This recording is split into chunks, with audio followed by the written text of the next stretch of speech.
वक्त की बड़ी खबर निकाय चुनाव 2026 से जुड़ी, जहां पर बीजेपी ने नगर निगम पर्यवेक्षकों की नियुक्ति की भीलवाड़ा के लिए देवजी पटेल, गौतम कुमार दत्त, महेंद्र कुमावत को पर्यवेक्षक बनाया गया है। पाली के लिए सीआर चौधरी, जागेश्वर गर्ग, सुमेधानंद सरस्वती को जिम्मेदारी दी गई है। तो वहीं जोधपुर के लिए ओमकार सिंह लखावत, जोराराम कुमावत, किशोर सिंह पर्यवेक्षक बनाए गए हैं। उदयपुर की बात करें तो यहाँ के लिए राजेंद्र राठौड़, कैलाश चौधरी, कालूलाल गुर्जर को जिम्मेदारी सौंपी गई है। तो वहीं कोटा के लिए मेघराज लोहिया, कन्हैयालाल चौधरी, सुखबीर जौनपुरिया, रंजिता कोहली को पर्यवेक्षक नियुक्त किया गया है। बीकानेर के लिए राजेंद्र गहलोत, सुरेंद्र पाल टीटी, के विश्नोई को जिम्मेदारी सौंपी गई है। तो वहीं जयपुर के लिए प्रभुलाल सैनी, सुरेश रावत, कुलदीप धनखड़ को पर्यवेक्षक बनाया गया है। अलवर के लिए शंकर सिंह, राजपुरोहित, जवाहर सिंह बेढ़म, रामलाल शर्मा को जिम्मेदारी सौंपी गई है।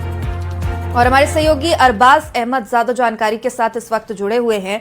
अरबाज, यहाँ पर बीजेपी की तैयारी नगर निगम निकाय चुनावों के लिए पूरी दिखाई दे रही है, पर्यवेक्षकों की नियुक्ति भी कर ली गई है। जी बिल्कुल, देखिए ये बड़ा महत्वपूर्ण एक तरह से घोषणा है और बड़े दिग्गजों को उनके क्षेत्र के अंदर जो उनकी पकड़ है उसके मुताबिक बीजेपी ने जिम्मेदारी दी है और हर क्षेत्र में जो है पकड़ वाले नेताओं का असर यहाँ पर दिखने वाला है। आप देखेंगे कि पंचायती चुनाव जो है उसके साथ साथ जो स्थानीय निकाय चुनाव है, दोनों के लिए बाकायदा जो पुराने नेता हैं उनको जिम्मेदारी दी गई है। इसमें बाकायदा मंत्रियों को शामिल किया गया है, पूर्व मंत्रियों को, विधायकों को शामिल किया गया है, प्रवक्ताओं को शामिल किया गया है और जो सांसद हैं, पूर्व सांसद हैं, अलग अलग मोर्चे के जिम्मेदार हैं, उन सभी को इसमें शामिल किया गया है। आप देखेंगे कि सभी जो संभाग के अंदर बाकायदा जिम्मेदारियां दी गई हैं। जिम्मेदारी देने के साथ ही एक तरह से बीजेपी की तरफ से मजबूत चुनाव लड़ने की तैयारी की घोषणा कर दी गई है।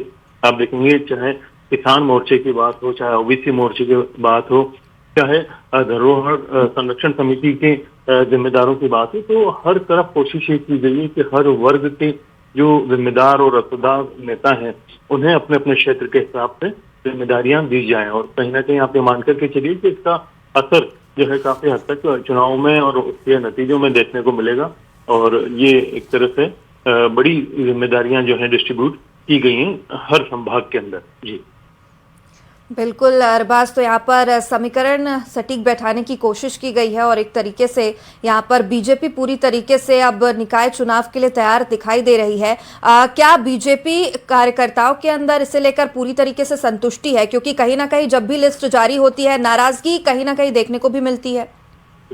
देखिए, ये तमाम तरह की नाराजगियों को दूर करने के लिए ही पर्यवेक्षकों की घोषणा की गई है।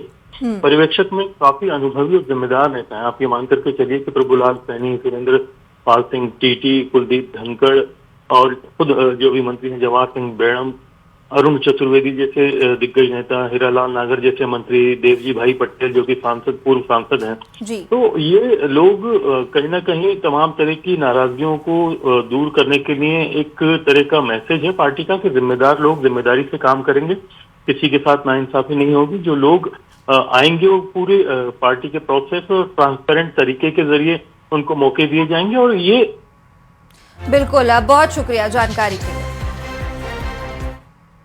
दिल्ली से इस वक्त की बड़ी खबर आपको बता दें, जहां पर बीजेपी की नई टीम की आज पहली बैठक होने वाली है। बता दें कि राष्ट्रीय अध्यक्ष नितिन नवीन इसकी बैठक लेंगे। नितिन नवीन पहली बार 65 सदस्यीय टीम के साथ बैठक करेंगे। टीम में इस बार 51 नए चेहरों को शामिल किया गया है, जहां पर 7 राज्यों के विधानसभा चुनाव पर रणनीति बनाई जाएगी। 2029 के लोकसभा चुनाव पर भी फोकस किया जाएगा। वहीं नए पदाधिकारियों को संगठन, मीडिया और सोशल मीडिया की जिम्मेदारियों का रोड मैप मिलेगा। पीएम मोदी के जनसेवा के 25 वर्ष पूरे होने पर देशव्यापी कार्यक्रमों की तैयारी यहां पर करी जाएगी और वहीं पर सेवा संकल्प महोत्सव की रूपरेखा और अभियान की समीक्षा भी होगी। प्रदेश अध्यक्षों, संगठन महामंत्रियों और प्रभारियों के साथ भी अहम बैठकें और संगठन विस्तार से लेकर चुनावी तैयारियां तक कई अहम मुद्दों पर आज मंथन होने वाला है। तो बीजेपी की यह नई टीम जिसकी आज पहली बैठक होने वाली है, कुछ दिन पहले ही इस टीम में 51 नए लोगों को शामिल किया गया था और आज ये बड़ी बैठक है। संदीप पांडे हमारे सहयोगी ज्यादा जानकारी के साथ जुड़े हुए हैं। संदीप, जो बीजेपी की नई टीम है उसे आज उसकी पहली बैठक होने वाली है। कई तरह से आज 2029 के आने वाले चुनावों को लेकर तैयारियों की चर्चा भी चलेगी और इसके साथ ही जो पूरे देश में इस वक्त माहौल बना है खासकर युवाओं को लेकर उस पर भी चर्चा हो सकती है। क्या जो महत्वपूर्ण टॉपिक्स रहेंगे आज पूरे बैठक को लेकर?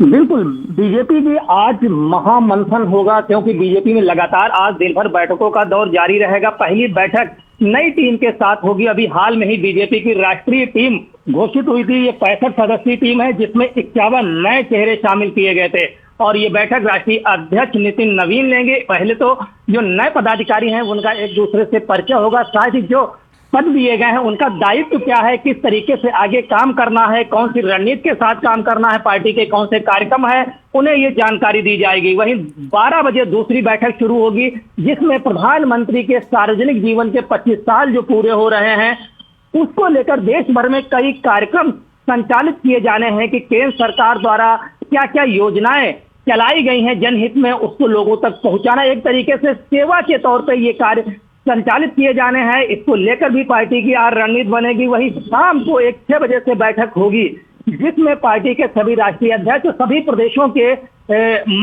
प्रदेश अध्यक्ष शामिल होंगे, राष्ट्रीय महामंत्री शामिल होंगे और राष्ट्रीय अध्यक्ष इस मीटिंग में शामिल होंगे। सभी मोर्चों के भी राष्ट्रीय अध्यक्ष इस मीटिंग में शामिल होंगे, जिसमें आगामी 7 राज्यों में जिस चुनाव होने हैं विधानसभा के, उसको लेकर मीटिंग होगी और साथ ही 2029 लोकसभा चुनाव को नजर में रखते हुए किस तरीके से पार्टी अपने अभियानों को आगे बढ़ाएगी, इन तमाम मसलों को लेकर आज बैठक होनी है। संभावना ये भी जताई जा रही है कि जो शाम को अंतिम बैठक होगी उसमें केंद्रीय गृह मंत्री अमित शाह का भी संबोधन हो सकता है। चलिए, अब संदीप, देखने वाली बात होगी क्या कुछ खास इस पूरे बैठक में निकलकर सामने आता है। और फिलहाल यहाँ पर तस्वीरें भी सामने आ रही है। बहुत शुक्रिया जानकारी के लिए। तो इस बार 51 नए चेहरों को शामिल किया गया है और बता दें कि कई मायनों में आज की ये बैठक बेहद खास मानी जा रही है, क्योंकि ये नई टीम है। कुछ नए चेहरों को शामिल किया गया और नई रणनीतियां इस पूरे बैठक में तैयार की जानी है। बता दें कि 2029 के लोकसभा चुनाव पर भी फोकस होगा। नए पदाधिकारियों को संगठन, मीडिया और सोशल मीडिया की जिम्मेदारियों का रोड मैप दिया जाएगा। किस तरीके से अब सोशल मीडिया पर एक्टिव रहना है और युवाओं को साधने की कोशिश एक तरीके से अब हर पार्टी करती हुई नजर आ रही है। तो वहीं अब इस बैठक में तमाम लोग भी पहुंचना शुरू हो गए हैं। तस्वीरें दिल्ली से इस वक्त की लाइव आप देख सक रहे हैं। नितिन नवीन इस बैठक में शामिल होने वाले हैं और सभी की बैठक लेंगे। बता दें कि बीजेपी की जो नई टीम है इसमें अब कुल मिलाकर 65 लोग शामिल हो चुके हैं, 51 नए चेहरे शामिल हुए हैं और आज सभी का एक दूसरे से परिचय तो कराया ही जाएगा और किस तरीके से अब आने वाले समय में बीजेपी की नीति बनाई जाएगी उस पर खास तौर पर चर्चा किया जाएगा। बता दें कि इस टीम में ये भी खबर हमारे संवाददाता ने जानकारी दी कि आज गृह मंत्री भी शाम को शामिल हो सकते हैं और नई टीम के लोगों से बातचीत कर सकते हैं। तो मोदी के 25 साल अभियान पर भी रणनीति बनेगी।